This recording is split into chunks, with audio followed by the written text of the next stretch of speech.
Over the last few weeks, there has been a massive propaganda push to instigate regime change in Iran. And it's happening at a very dangerous moment when the world economy is already fragile, energy markets are volatile, and one major regional war could send global prices spiraling overnight. What we're watching isn't just unrest in Iran. We're watching the familiar buildup of a regime change narrative, the kind that's used to justify another catastrophic war in the Middle East. What started out as innocent and harmless protests by business owners demonstrating against rising inflation and the collapsing Iranian currency quickly devolved into violent riots that targeted police stations, military barracks, mosques, markets, banks, hospitals, and innocent civilians. As a result, several thousand people were killed. In response to that, Trump has sent an armada to the Gulf region. The USS Abraham Lincoln, with its 90 fighter jets and attack helicopters, along with an escort of missile cruisers, destroyers, and other accompanying vessels, has now arrived in the Gulf within striking range of Iran. Trump says, "We have a lot of ships going that direction, just in case. I'd rather not see anything happen, but we're watching them very closely." And the Turkish foreign minister has said that there are signs Israel will attack Iran. Now, there are many questions that need answers. Is Iran really massacring protesters? Is Trump serious about attacking Iran? Is all of this for democracy and freedom, or is it just another imperial campaign of conquest on behalf of the United States and Israel? In this video, I'll take you through all the propaganda and reveal the truth about what this is really all about.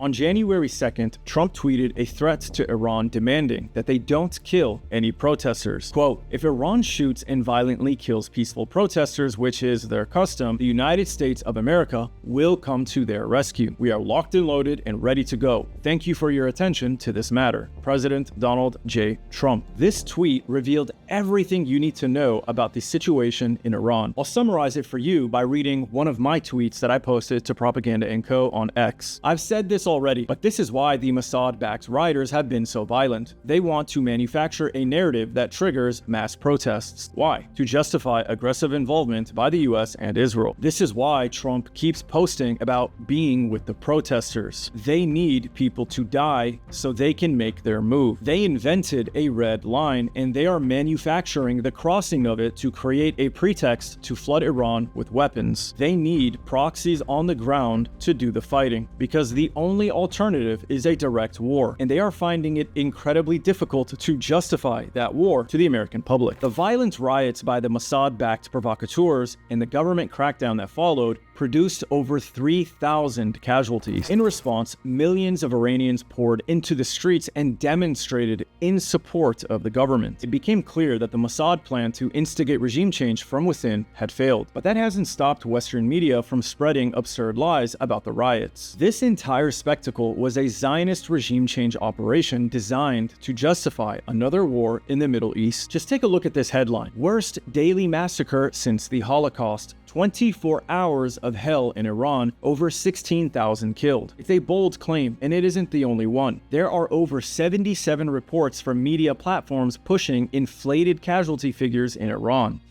I wonder why. CBS, for example, reported over 12,000 feared dead after Iran protests as videos show bodies lined up at the morgue. Now, it's obvious what's happening here. Western media is inflating the death toll and framing it as a massacre of innocent protesters in order to manufacture subconscious consent to make the average American emotionally accept a US and Israeli attack on Iran, even if they'd otherwise want nothing to do with another war in the Middle East. Now, luckily, people can see through these lies using tools like ground news. I use ground news to help research with this video, and it revealed just how propagandized this narrative was. Let me show you. As I mentioned earlier, ground news tracked 77 different articles about casualties in Iran, and the split was revealing. 53% of all the coverage came from right-wing outlets. That indicates a clear bias and a clear agenda in the media coverage. Now, if we revisit this ridiculous headline about a Holocaust in Iran, we can see that the article has low factuality, and it's published by Pamela Geller, a far right-wing Islamophobe and Jewish Zionist propagandist. Scrolling down, we can find another article by Fox News titled, Iran accused of killing 16,500 in sweeping genocide crackdown. Ground News immediately reveals crucial information about this Fox News article. Firstly, that its factuality is mixed, which means you should take it with a massive grain of salt. And B, Fox News is owned by the Murdoch family, right-wing neocon warmongers who have spent decades beating the drums of war in the Middle East. Ground News also reveals something extremely important about how propaganda spreads online. If I hover over this icon, I can see that 4 other platforms are repeating the Fox News article as a source, spreading the headline even further through Google search results and social media feeds. As the saying goes, repeat a lie enough times and it becomes the truth. This tactic is exactly what Ground News just tracked and exposed in real time. So it's abundantly clear to me that there is a propaganda campaign to justify another war in the Middle East, and that is what Ground News is built to expose. So I use Ground News because it makes these regime change operations impossible to hide behind. You literally see the information war in real time. So that's why I chose to partner with them, because if you're watching my channel, you're already someone who wants to see behind the veil of power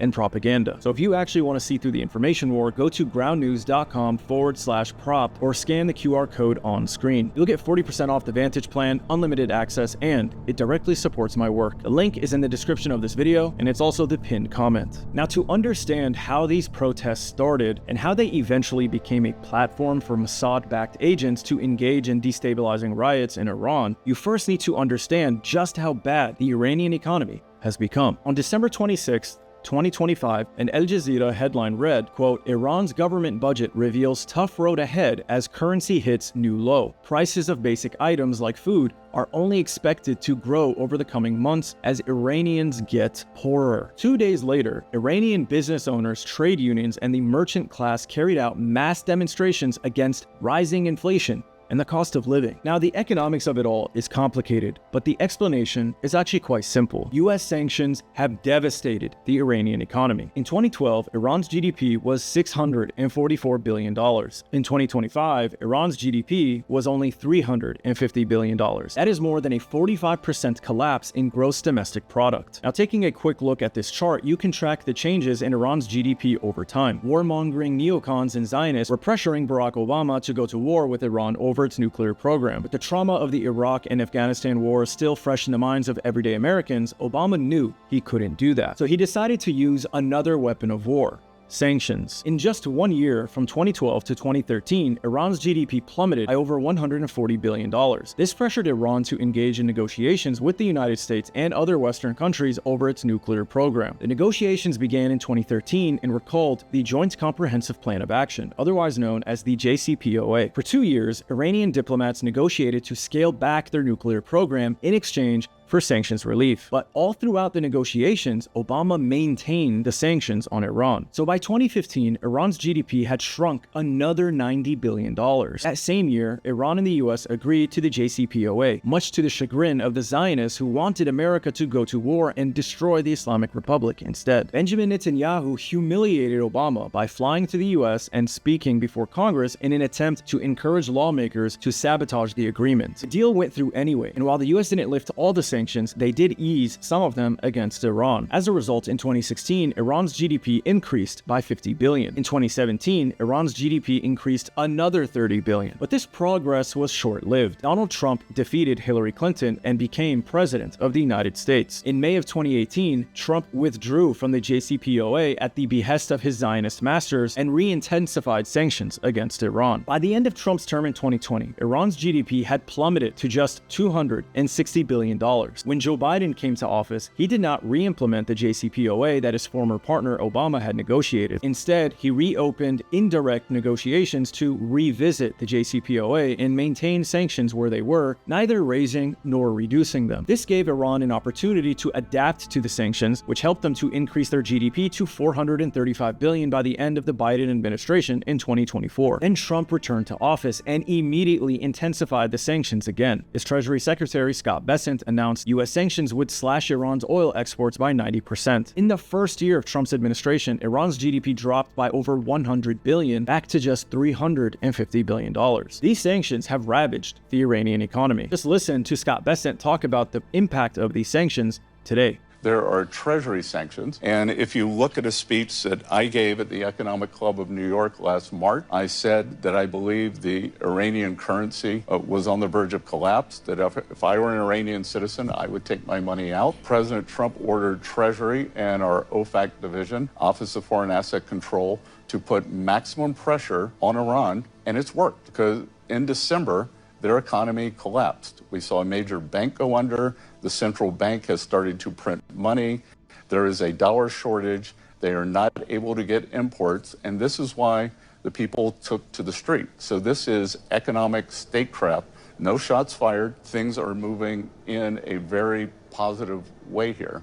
Inflation has plagued the Iranian currency, known as the riyal, just as the inflation has hit much of the world. The difference, however, is that Iran is under intense sanctions that severely limit its ability to stabilize its currency using foreign reserves. And recent policy decisions by the Iranian government exacerbated the situation, sending inflation skyrocketing. The Iranian government responded by offering subsidies to help Iranians cover the costs of everyday necessities. But those subsidies also worsened inflation by injecting more cash from the central bank into the economy, and distributors took advantage of the subsidies by price gouging. The sanctions, coupled with poor economic policy, caused a 72% increase in food prices in less than 1 year. And the pressure isn't just on consumers struggling to buy food, it's on business owners as well. Every day, a producer or distributor sets prices in Iranian riyals, only to watch inflation rapidly change the value of the currency. That forces businesses to constantly recalculate profit margins and reprice goods just to stay afloat. With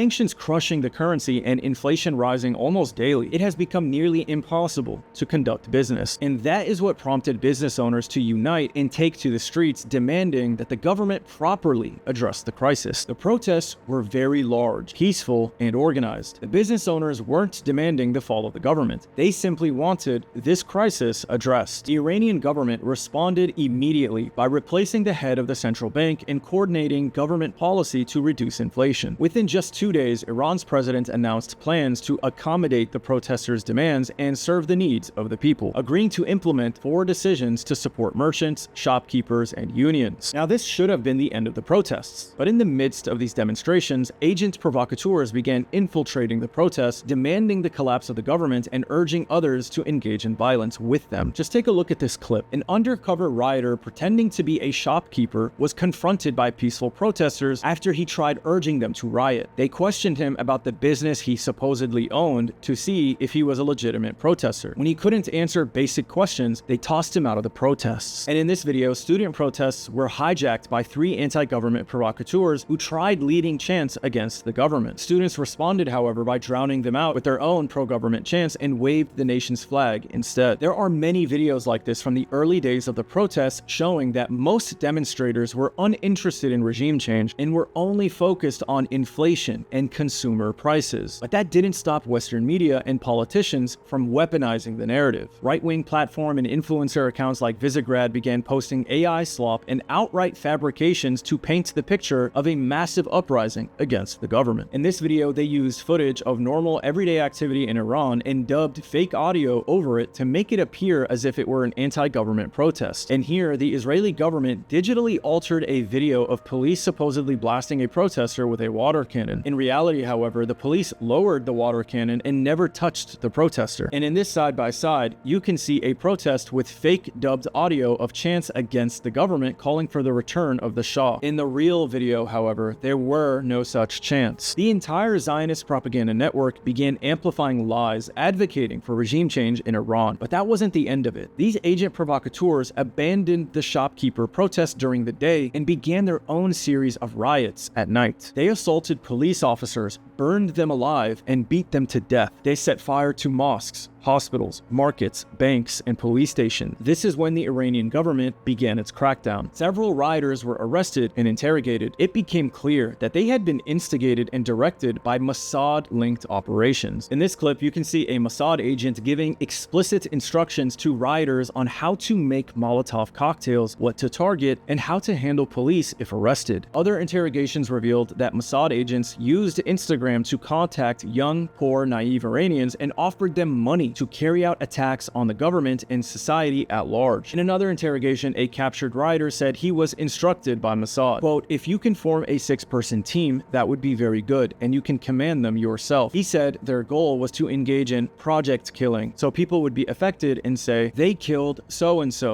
they killed a youth," and then pour into the streets for more protests. Once the crackdown began, Western politicians escalated the rhetoric and poured fuel onto the fire. Mike Pompeo tweeted, "The Iranian regime is in trouble. Bringing in mercenaries is its last best hope." Riots in dozens of cities, Mashhad, Tehran, Zahedan. Next stop, Baluchistan. 47 years of this regime. Otis 47. Coincidence? Happy New Year to every Iranian in the streets. Also to every Mossad agent walking beside them. At the end, he tagged the CIA director Marco Rubio and President Trump. All of this confirms the following. While the Iranian government hasn't fully addressed inflation in an effective way, it is ultimately the external pressure of Western sanctions that has produced this economic crisis in Iran. The Iranian people were not protesting to overthrow the regime, but to demand action on inflation and the rising cost of living. The Islamic Republic is not an unhinged theocracy massacring protesters at will just to cling to power. It is a nation resisting repeated regime change attempts aimed at destroying both its government and its economy. The riots were instigated by the Mossad, as confirmed by Mike Pompeo, who foolishly let the cat out of the bag, and further supported by the confessions of rioters who were arrested and interrogated. All of this is yet another attempt to manufacture a pretext for war against Iran, with the ultimate goal of opening its economy to Western corporations and installing a Zionist-aligned puppet regime to secure Israeli hegemony in the region. Now, if all of this isn't enough for you to believe that the Mossad were behind this, just listen to Israeli media admit it. עכשיו את ההתנהגות של המפגינים.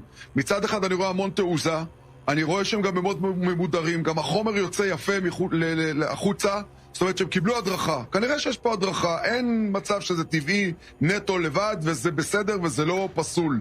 ולכן יש פה איזה יד שבוחשת. אל תשכח שאיראן זה לאומים ועמים וכתות וקבוצות מהזרים לבלוצ'ים, לאחווזים, לערבים ולא ערבים, ולכן זה קר פתוח וקר מאוד מזמין לעבודה מודיעינית. אבל בסופו של דבר העם האיראני צריך לעשות את זה.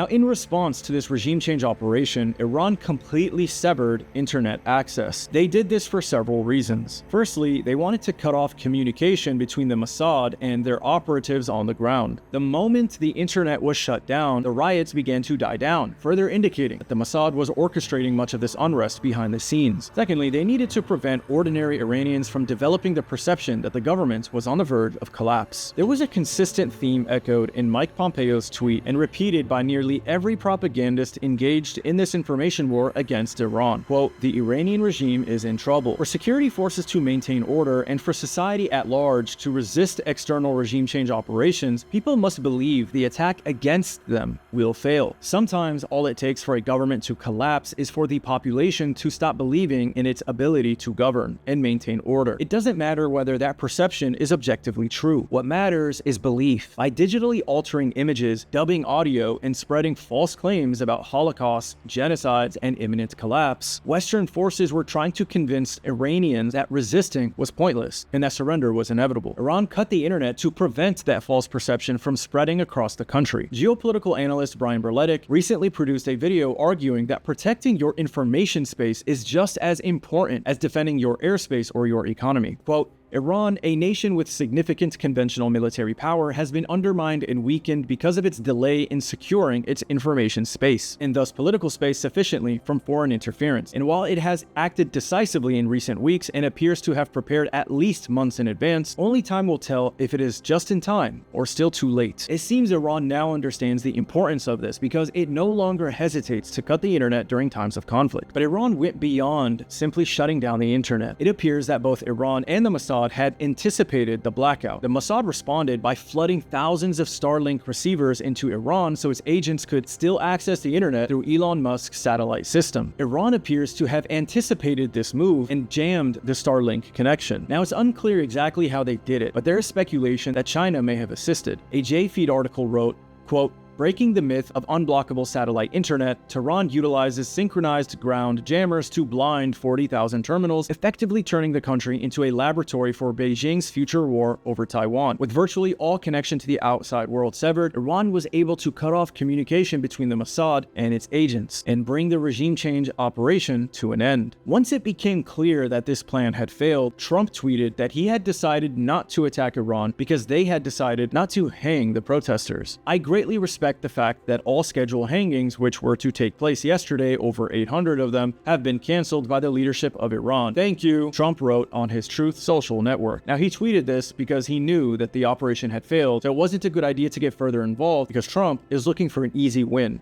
not a PR disaster. Now, just because this regime change operation failed, it doesn't mean that it's over yet. Trump ordered the aircraft carrier USS Abraham Lincoln to sail west from Indonesia toward the Gulf region. On January 18th, the ship passed through the Strait of Malacca. At its speed, it is likely already within the operational area. Carrier is accompanied by several destroyers. That places at least 90 fighter jets within striking range of Iran, not including the many US aircraft already stationed in the region. On January 16th, the Warzone founder Tyler Rogaway posted, "There are not enough assets in the Middle East to execute a sustained campaign that will accomplish anything of huge consequence in Iran." He explained that the US would need to build up resources and that this would take time. According to open source reporting tracking the US movement of US military aircraft, the buildup of air assets in the Middle East for a possible strike on Iran has already begun. Dozens of F-15s were reportedly redeployed to Muwaffaq Saltai Air Base in Jordan. Per OSINT Technical, there are now 35 F-15s in Jordan, along with tanker aircraft and C-17 flights supporting the deployment. A Chinese satellite image also recently confirmed dozens of F-15s at this Jordanian airbase. More and more US military equipment is being delivered to the region, 12 flights in the past 36 hours. Interestingly, most C-17s are landing at Muwaffaq Saltai Airbase in Jordan, which would likely serve as a major launch point for an attack on Iran and for defending Israel. There are also reports that airlines are canceling flights to Israel. The Russian government has advised its citizens not to travel to Iran. Now, it's impossible to predict what will happen next. Iran has demonstrated that it can strike targets in Israel and across the region with power and accuracy. Yet that hasn't deterred Israel or the United States from threatening Iran or attempting regime change operations against it. So it is abundantly clear that Zionist hardliners are hell-bent on war with Iran, and they are desperately trying to drag the United States into doing their dirty work for them. So at this point, it isn't a matter of if, but when. The riots, the sanctions, the 12-day war, the assassinations, all of it has been planned for years by the US and Israel, and it is now being executed in real time. I've covered these plans extensively in previous videos, including Israel's use of anti-Iran proxies, leaked Pentagon plans for war with Iran, including the potential use of a nuclear weapon, and how the 12-day war unfolded. Now, if you want to watch these videos, I've put together an Iran playlist for you on my channel. If you dedicate an hour and a half, you'll become a semi-expert on US-Israel-Iran relations. The link to that playlist is in the description of this video. So what do you think? Are we on the cusp of a final battle between Iran, Israel, and the United States? Will Iran survive? Will they build a nuclear weapon? Will they shut down the Strait of Hormuz or strike energy infrastructure across the region? Let me know what you think in the comment section. And remember, if you want to support my channel and get 40% off the Vantage plan, go to groundnews.com/prop or scan the QR code on screen. The link is in the description of this video, and it is also the pinned comment. Thanks for watching, and I'll see you in the next one. Take care of yourselves.